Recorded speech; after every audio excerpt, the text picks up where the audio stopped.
வணக்கம். செந்தில்குமார், காஞ்சிபுரத்துலேருந்து.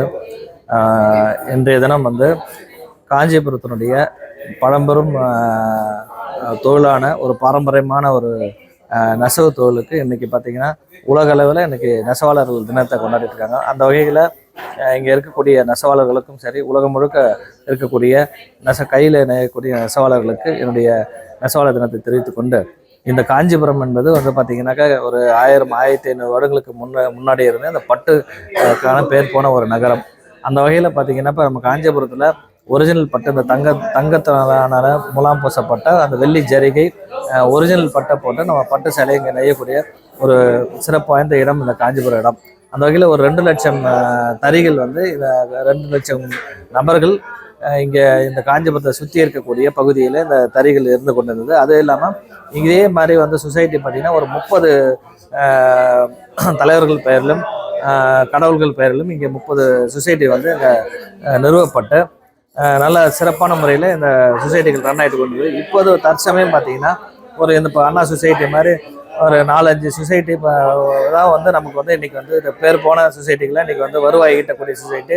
அதே வகையில் இன்றளவும் தரம் குறையாத இருக்கக்கூடிய அந்த கைத்தறி பட்டு நெசவு ஒரிஜினல் ஜரிகை போட்டு ஒரிஜினல் பட்டை போட்டு இன்றைக்கி கொடுக்கக்கூடிய அளவில் இந்த மாதிரி ஒரு 4-5 சொசைட்டி தான் இன்றைக்கி இருந்து கொண்டிருக்கிறது.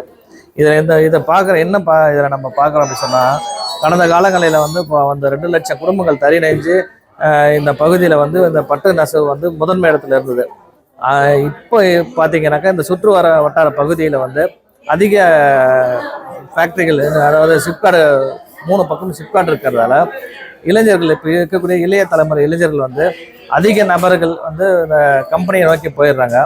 இப்போ மீதி இருக்கிற ஆளுங்க ஒரு 30,000 பேர் தான் இந்த தொழிலில் இப்போ இங்கே ஈடுபட்டு இருக்காங்க. ஆனால் இப்போ வெளியில் பார்த்தீங்கன்னாக்கா இந்த 30,000 பேர் தயார் பண்ணக்கூடிய ஒரிஜினல் கையினால் நெய்யப்படக்கூடிய அந்த நெசவு தொழிலில் வரக்கூடிய பட்டு சேலைகள் தவிர்த்து இந்த டிஜிட்டல் மார்க்கெட்டிங் மற்ற போலியான பட்டு சேலைகள் கடைகள்லாம் வச்சு பார்த்தீங்கன்னாக்கா வியாபாரங்கள் அதிக லெவலில் நடக்குதே தவிர சரியான முறையில் இந்த ஒரிஜினல் பட்டு சேலை அந்த நபர்களுக்கு போதான்ற பார்த்தீங்கன்னா கிடையாது. இப்போ காஞ்சிபுரம் பட்டு சேலையை பார்த்தீங்கன்னா இங்கே என்னென்னா தங்கம், அதே போல் வெள்ளி, ஒரிஜினல் ஒரு புழுவினால் எடுக்கப்பட்ட பட்டு, அந்த பட்டு பூச்சி, அந்த பட்டு பூச்சியிலேருந்து தயார் பண்ணக்கூடியது தான் காஞ்சிபுரம் ஒரிஜினல் பட்டு சேலை. ஆனால் பார்த்தீங்கன்னா இன்றைக்கி இந்த காஞ்சிபுரம் பட்டு சேலை என்பது பார்த்தீங்கன்னா ஒரு 15,000 ரூபாயில் இருந்து 1,50,000 ரூபாய் வரை இன்றைக்கி நம்ம தயார் பண்ணி கொடுக்குறோம், அதை விற்கலாம்.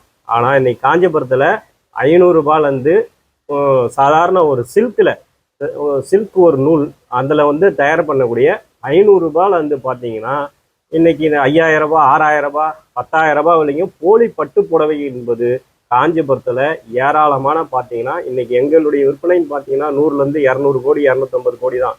ஆனால் அந்த போலி பட்டுப்புடவையுடைய சேல்ஸ்ன்னு பார்த்தீங்கன்னா இன்றைக்கி 1,200 கோடி 1,100 கோடி அளவுக்கு காஞ்சிபுரத்தை இல்லாத வெளியூர், அதாவது ஆரணி, தர்மாபுரம், கும்பகோணம், அதே மாதிரி சேலம், இதே போல் பல்வேறு ஊர்லேருந்து வரக்கூடிய அந்த போலி பட்டு புடவைகள் என்பதுதான் இன்றைக்கி காஞ்சிபுரம் வரக்கூடிய அந்த நுகர்வு மத்தியில் தெரியல அவங்களுக்கு எது காஞ்சிபுரம் பட்டு புடவை, எது வெளியூர் சேலை என்பது. காஞ்சிபுரத்துக்கு வந்தாவே காஞ்சிபுரம் சேலை என்பது தான் எடுத்து போகிறாங்க. அந்த வாடிக்கையாளர் மத்தியில் விழிப்புணர்வு ஏற்படுத்தணும் அரசாங்கம். அதே போலவே அந்த போலியாக இருக்கக்கூடிய புரோக்கருங்கெலாம் இல்லாத அதை நடவடிக்கை எடுக்கணுன்றது தான் நாங்கள் காஞ்சிபுரம் நெசவாளருக்கு சார்பாக கேட்டுக்கிறோம். என் பேர் ஜெயபிரகாஷுங்க. நான் சென்னையிலேருந்து வரேன். எப்போவுமே நான் கைத்தறி தான் ப்ரிஃபர் பண்ணுவேன். ஈவன் காட்டன் சரி, ஷர்ட்டுக்கும் சரி, கைத்தறியில் நெய்கிற துணிகளுக்கு நான் பெரிய முக்கியத்துவம் கொடுப்பேன். இந்த ஒரிஜினல் பட்டு இந்த கூட்டுறவு சங்கத்து மூலயமா எடுத்தோம்னா நல்லா இருக்கும், ஒரிஜினலாக இருக்கும், ஒரு நம்பிக்கைத்தன்மையாக இருக்குது. இதுக்கு முன்னாடி எங்கள் வீட்டில் ஒரு 2-3 ஃபங்க்ஷனுக்கு எடுத்துகிட்டு போயிருக்கோம், நல்லா இருக்குது, ஒரு தரமாகவே இருக்குது. பட் இதனால் ஒரு பெரிய சந்தோஷம் என்னென்னா, இந்த கைத்தறியினால பல பேருக்கு வாழ்வாதாரம் இருக்குன்றதுனால நான் கைத்தறியை நான் ப்ரிஃபர் பண்ணுறேன். பிளே ஸ்டோர் மற்றும் ஆப் ஸ்டோரில் இருந்து பாலிமர் செயலியை QR கோடு மூலம் பதிவிறக்கம் செய்யுங்கள். செய்திகளை உடனுக்குடன் பெறுங்கள்.